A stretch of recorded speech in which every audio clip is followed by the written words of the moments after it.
तुमच्यासारख्या माणसांमुळे लहान लहान लेकरांपासून वयोवृद्ध बायकांपर्यंत समाजात आपण सुरक्षित आहोत असं वाटतच नाही। सतत एक भीती, कोणीतरी आपल्याकडे बघताय, कोणीतरी आपल्या मागावर आहे का, कोणी पाठलाग करताय का याचाच विचार करायचा। चार चौघात जावं तर शोभेची वस्तू असल्यासारखं बघता। पदर थोडासा जरी सरकला ना तरी मान, मर्यादा, वय सगळं विसरून डोळे फाडून फाडून बघता। रिक्षात बसलं तर आरसे वळतात, ऑफिसला लवकर जावं म्हणून कॅबनी जावं म्हटलं तर हा माणूस आपल्याला व्यवस्थित मार्गाने नेईल का नाही ही भीती। थिएटरमध्ये गेलं की कधी एकदा तुम्हाला चान्स मारता येतोय ही भीती, त्याचीच वाट बघत असताना साधं दुकानात एखादी वस्तू घ्यायला जावं म्हटलं ना तरी पैसे परत देताना सुद्धा हात लावता तुम्ही। ऑफिसमध्ये, कॉलेजमध्ये, ट्रेनमध्ये, बसमध्ये, घराच्या बाहेर, हॉस्पिटलमध्ये कुठे सुरक्षित नाही होत आम्ही। साधं मंदिरात सुद्धा सुरक्षित वाटत नाही आम्हाला। शारीरिक आणि मानसिकरित्या डिसेबल असलेल्या स्त्रियांना सुद्धा तुम्ही सोडत नाही। हा तुमचा पुरुषार्थ आहे। स्त्रीला हतबल करणं हा जर तुमचा पुरुषार्थ असेल ना तर त्याला पुरुषार्थ नाही शंडपणा म्हणतात, शंडपणा।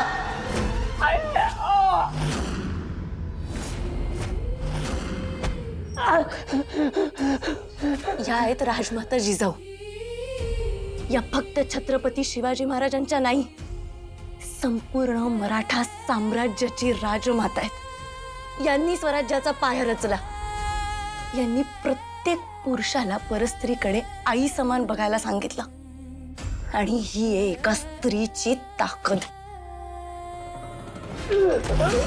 हे बघ कोण आहेत या, बघ ना। असं म्हटलं जातं जिच्यात वीरतेचं तेज आहे, नेमाळकरांचा गर्व आहे। आपल्या देशासाठी लढण्यात शेवटच्या श्वासापर्यंत जिने आपल्या लेकराला पाठीशी कवटाळलं आणि हातातली तलवार नाही सोडली।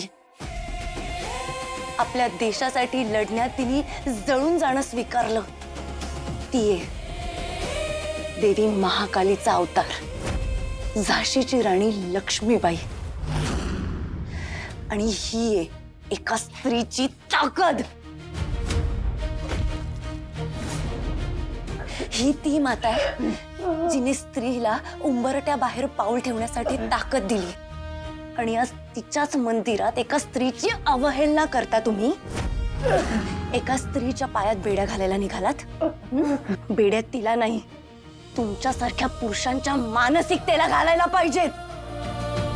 आज तुला दाखवते स्त्री म्हणजे काय असते। स्त्री म्हणजे दुर्गा, स्त्री म्हणजे सरस्वती, स्त्री म्हणजे लक्ष्मी आणि गरज पडली ना महाकाली सुद्धा।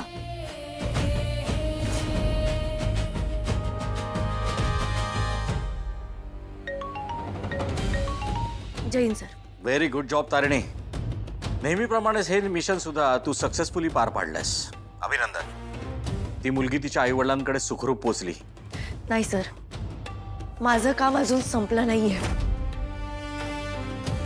सर।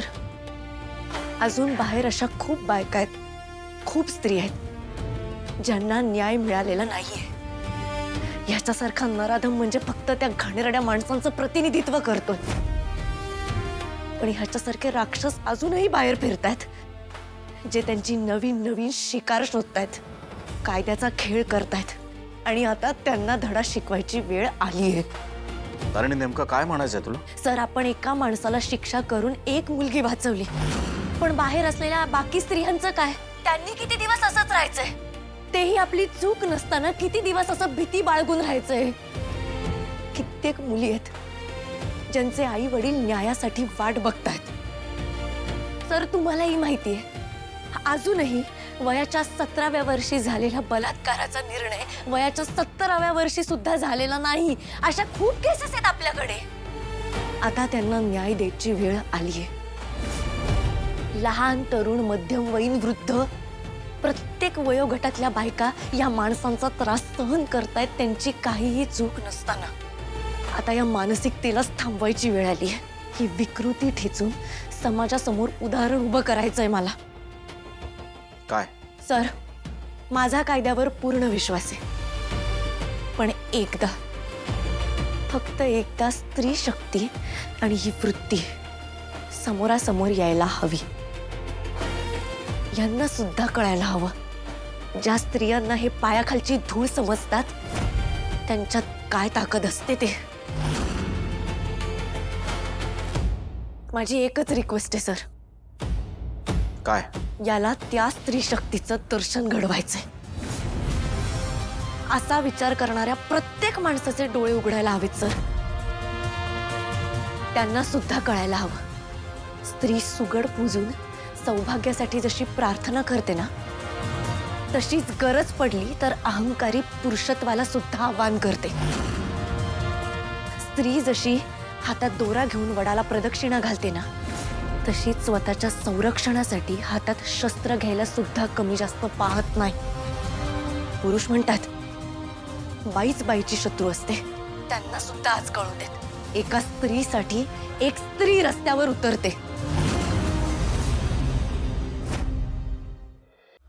सर, आज संक्रांत आहे. तारिणी, मला तुझ्या भावना कळू शकतायत, पण मला माहिती आहे आपल्या नियमांमध्ये बसत नाही, पण सर एकदा माझं म्हणणं समजून घ्या. सर, आपण म्हणतो ना आज स्त्रिया पुढे चालल्यात, मोठमोठ्या पदावर आहेत, पण सुरक्षेच्या बाबतीत आपण कुठे आहोत? रोज ऑन एन ॲव्हरेज 80 ते 90 बलात्काराच्या केसेस घडतात, 250 ते 300 विनयभंगाच्या केसेस रजिस्टर होतात. आणि हे समोर आलेले आकडे रजिस्टर झालेत म्हणून आपल्याला कळलंय, पण जे भीतीने लाजेने समोर येत नाही ते किती असतील?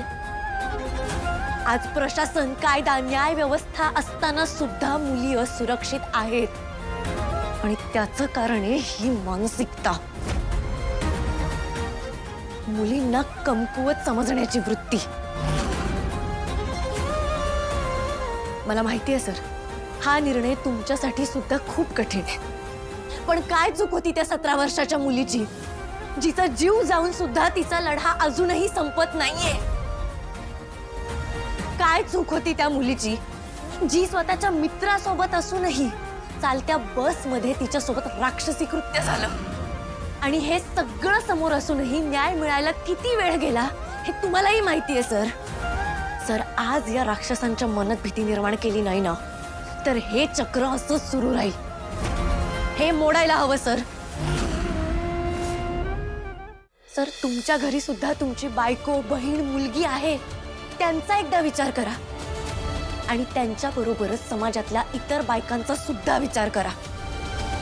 सर, तुमच्याकडे खूप मोठी संधी आहे, या विकृतीला थांबवायची, या विकृतीला उत्तर द्यायची. सर, माझ्या बोलण्याचा प्लीज एकदा विचार करा. समाजातल्या काही स्त्रियांना आपण या सगळ्यापासून जर वाचवू शकलो ना, तरी सुद्धा ते आपल्या हातातलं खूप मोठं यश असेल sir. Sir, please please sir. हे बघ तारिणी, मी कायम कायद्याच्या चौकटीत राहणारा माणूस आहे, कायद्याचा आदर केलेला आहे मी, पण आपण आखलेल्या चौकटीमुळे आता हे नराधम आपल्यालाच आव्हान द्यायला निघालेत.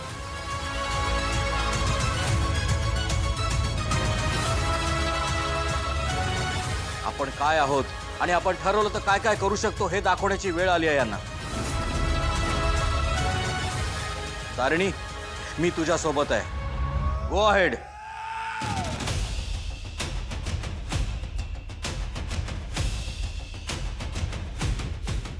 Thank you sir.